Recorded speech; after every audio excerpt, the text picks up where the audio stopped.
Sveiki visi gimę po dvynio ženklų. Pasižiūrėkime periodą nuo kovo 24 iki kovo 30 dienos. Kas jūsų laukia? Savaitės perspektyvos, ko vengti ir patarimas jums.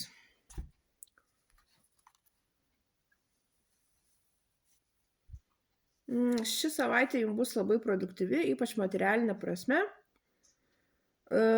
Jūsų įdėtas darbas ir pastangos pagaliau bus įvertinti, gausit kažkokios tai materialinius rezultatus, stovėsit tvirtai ant žemės, galbūt susipažinsit, ar jums tiesiog padės tokia praktiška, materialiai gerai stovinti moteris. Ko vengti?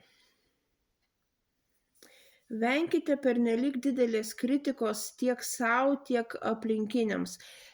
Nebūkite pernelyg griežti ir savo, ir savo aplinkai. Patarimas jums. Panašu, kad šią savaitę teks priimti labai svarbius sprendimus, kurie jūs išves į visai kitokį lygį.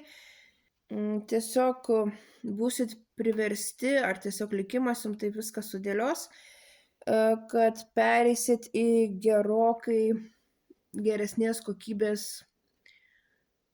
gyvenimo lygį, tiek emocinė, tiek materialinė prasme.